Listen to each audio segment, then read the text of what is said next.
ሰላም እንዴት ናችሁ? ውድ ስፖርትን ከፉአድ ጋር የዩቲዩብ ቻናል ተከታታዮች ሰላም ናችሁ ወይ? አማን ነው።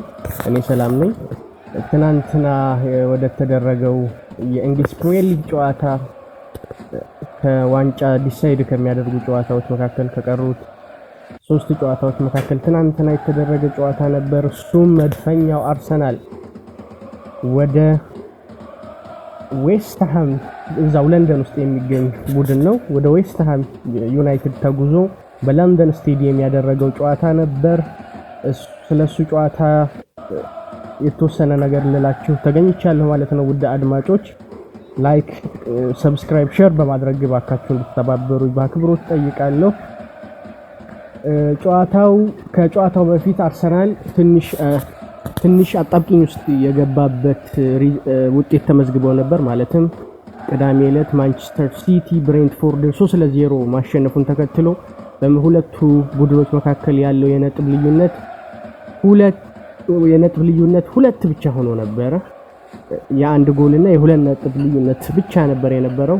ያ ደግሞ ለአርሰናል ጫና ያሳደረበታል የሚል ስጋት ነበር። በተጨማሪም ወደ ለንደን ስቴዲየም ሂዶ ከወራጅ ቀጠና ለመውጣት እየታገለ ያለውን ቡድን ነበር የሚገጥመው። እንግዲህ የትናንትናው ጨዋታ በግራና በቀኝ ወይም በጫፍ ከላይና ከታች ብለን ማሰብ እንችላለን ማለት ነው። አንደኛ ላይ ያለው ቡድንና 18ኛ ላይ ያሉ ቡድኖች ያደረጉት ጨዋታ ነበር። ሁለቱም የራሳቸው ዓላማ ይዘው ነበር ወደ ሜዳ የገቡት።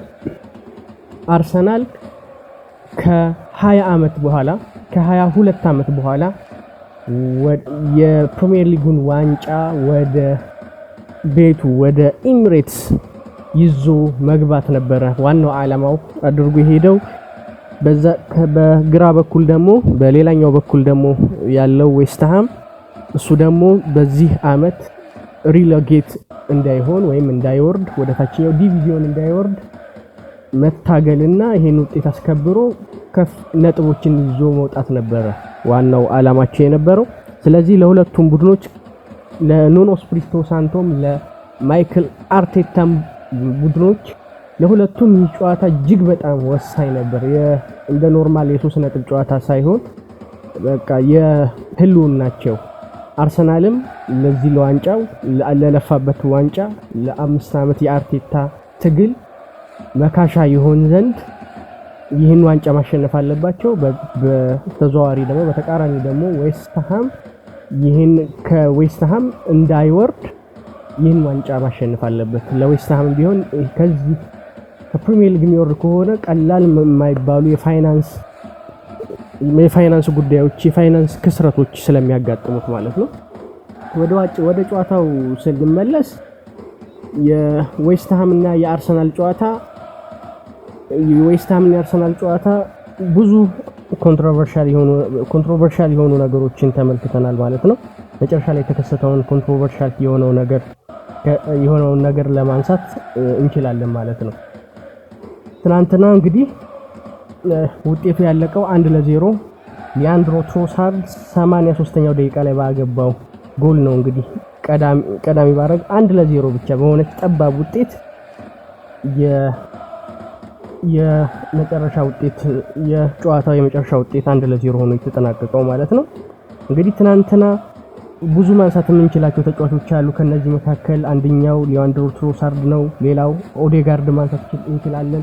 ከዛ ውጭ ደግሞ ዴቪድ ራያ የጨዋታው ኮከብ ሊባል የሚያስችለውን ፐርፎርማንስ ነበር ያሳየው። በቃ በዚህ አመት አርሰናል የፕሪሚየር ሊጉን ዋንጫ የሚያነሳ ከሆነ የዴቪድ ራያ አስተዋጽኦ ምንም የማይካድ ነው ማለት ነው። ትናንትና በጣም ግልጽ የሆነች ኳስ ማርቲኔዝ ይዟት የመጣውን ኳስ ዴቪድ ራያ አድኖ ነው እንግዲህ አርሰናልን ነጥብ ከማጣት የታደጋቸው ማለት ይቻላል። እንደዚህ አይነት የትናንትና ያሳየውን የዴቪድ ራያ የአዳዳን ሴቭ የማድረግ ነገር እንግዲህ ስናስታውስ ወደ ኋላ እንመለስና 2022 ላይ አርጀንቲና ከፈረንሳይ የዓለም ዋንጫ ፍጻሜ በቃታር በሚያደርጉበት ሰዓት ላይ የመጨረሻው ሰዓት ላይ ኮሎሙዋኒ ያችን ኳስ አግኝቶ ማርቲኔዝ አውጥቷት ነበር።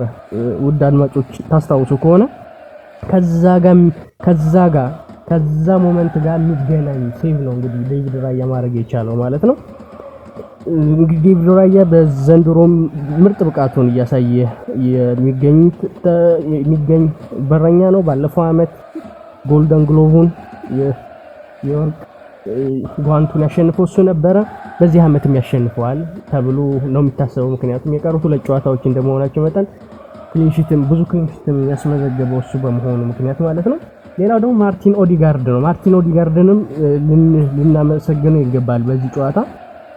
ምክንያቱም የሊያንድሮ ትሮሳርድ ጎል በማርቲን ኦዲጋርድ አማካኝነት የተሰጠችው ፓስ ናት ማለት ነው። ያቺ በየግል ክህሎቱን ተጠቅሞ ጨርሶ ነው ኦልሞስት የሰጠው ማለት ነው። በእርግጥ ዲፍሌክሽን ቢኖረውም ለሊያንድሮ ትሮሳርድ በግሩም ሁኔታ አቀበለው። ሊያንድሮ ትሮሳርድ ማላፈፈረው አገባ ያችን ኳስ ማለት እንችላለን።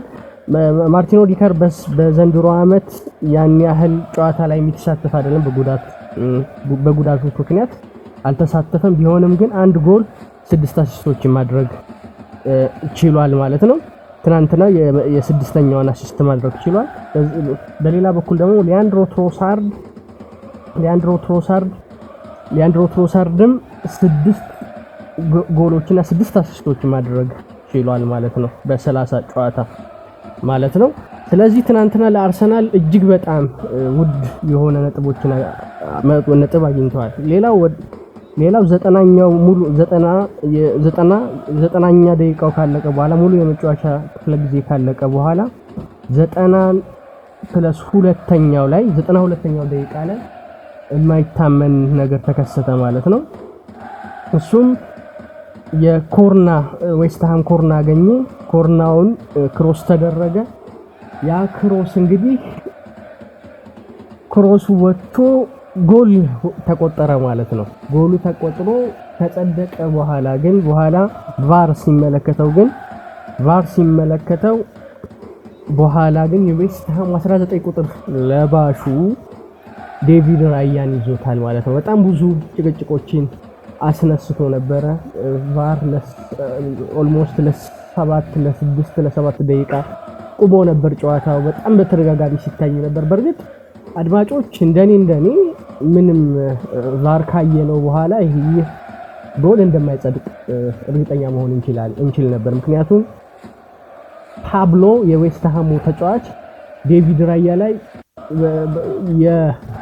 በእጁ አንገቱ አካባቢ ይዞት ነበርና ከዛም ውጪ ደግሞ የማሊያው ከላይ ያለው የመጎተት ነገር ነበርና ግልጽ ተጽዕኖ በዌስትሃም ተጫዋቾች በረኛ ላይ አሳይተው ነበር። አሁን ይህ ተጽዕኖ ሌላ የተከላካይ ክፍል ወይ ሌላ ተጫዋች ላይ ከበረኛ ውጪ ያለ ተጫዋች ላይ ቢሆን ኖሮ ጎሉ የመጽደቅ ነገር ሊኖረው ይችል ነበር። ግን አሁን ላይ ያለው ዳኝነት እዛ ቦታ ላይ እንግዲህ ይሄ ኳሱ እየመጣ ያለው ቦታ ላይ የዴቪድ ራያ ቦታ እንደሆነ ግልጽ ነውና የዴቪድ ራያን ነፃነት ይጠብቅለታል ህጉ ማለት ነውና ዴቪድ ራያን ይዞት ነበር። በግልጽ ነበር ኳሱ እንደሚሻር። በኋላ ክሪስ ካቫና ወደ 3 ደቂቃ አካባቢ 4 ደቂቃ አካባቢ ቫር ታየው በኋላ በራሳቸው ውሳኔ መስጠት አልቻሉም ነበር። ስለዚህ ክሪስ ካቫናን ወደ ስክሪኑ ጠሯቸው ማለት ነው። ክሪስ ካቫና ስክሪኑ ላይ ተገኝተው እና ወደ ሞኒተሩ ተጠሩ ክሪስ ካቫና።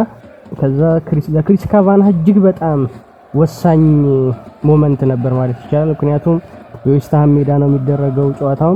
ወደ 60,000 ደጋፊ የሚይዘው የለንደን ስቴዲየም የክሪስ ካቫናን የውሳኔ ድምጽ ለመስማት በጉጉት እየጠበቀ የነበረበት ነው። ምክንያቱም ዌስትሃምም ራለጌት ለመሆን ያለ ቡድን ነው።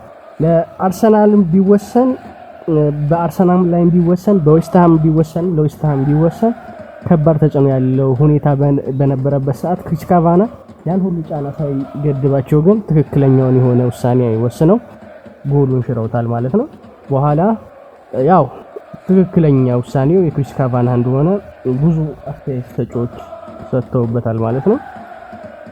ኤኒዌይስ ለማንኛውም አርሰናል ትናንትና ሙሉ 3 ነጥብ ማግኘቱን ተከትሎ ከዚህ በኋላ የሊጉን ዋንጫ ከፍ ለማድረግ 180 ደቂቃ ብቻ ይቀረዋል። የማንንም ማሸነፍና መሸነፍ ሳይጠብቅ ሁለቱን ጨዋታዎች የሚያሸንፍ ከሆነ ከ22 ዓመት በኋላ የፕሪሚየር ሊግ ዋንጫ ወደ አርሰናል ይገባል ማለት ነው። የአርሰናል ደጋፊዎች እንኳን ደስ ያላችሁ ማለት እወዳለሁ። እንግዲህ ሁለት ጨዋታዎች ብቻ ናቸው። እነሱም ጨዋታዎች ለበርንሌ እና ከበርንሌ የሚያደርገውና ከክሪስታል ፓላስ ጋር የሚያደርጉ ጨዋታዎች ናቸው። በእርግጥ በእንግሊዝ ፕሪሚየር ሊግ ቀላል የሚባል ቡድን የለም። ሁሉንም ትኩረት ሰጥተህ መጫወት አለብህ። የሊግ ዋንጫ ማሸነፍ ከፈለክ ሁለቱንም ጨዋታዎች የግድ ማሸነፍ አለብህ። ምክንያቱም ሴኪዩር ለማድረግ ሁለቱንም የግድ ማሸነፍ አለብህ። ግን ከግምት አንፃር አርሰናል ወደ ዋንጫው የቀረበ ይመስላል። ማንቸስተር ሲቲ 3 ጨዋታዎች ቢቀሩትም አንደኛው ከፓላስ ጋር፣ ሁለተኛው ከበርንማውዝ ጋር፣ ሶስተኛው ደግሞ ከአስቶን ቪላ ጋር ነው። በአንጻራዊነት 3ቱ ጨዋታዎች ከባድ ናቸው። ምክንያቱም በርንማውዝም ለዩሮፓ ውድድር መሳተፍ የሚፈልግ ቡድን እንደመሆኑ፣ ከዛ ውጭ ደግሞ አስቶን ቪላም ለቻምፒየንስ ሊግ እየተጫወተ ያለ ቡድን እንደመሆኑና በአንጻራዊነት ከባድ ቡድን በመሆኑ ምክንያት ለሲቲ ትንሽ አጣብቂኝ ይመስላል። ምክንያቱም ያልተጫወተው ደግሞ አንድ ጨዋታ አለ። እሱን አሸንፎ ነው ሁሉ የሁለት ነጥብ ልዩነት የሚኖረውና ብቻ የአርሰናል ደጋፊዎች በጣም ጥሩ ምሽት እንዳሳለፋችሁ ምንም ጥርጥር የለውም። ቻናሉን ላይክ፣ ሰብስክራይብ በማድረግ ተባበሩኝ። አመሰግናለሁ።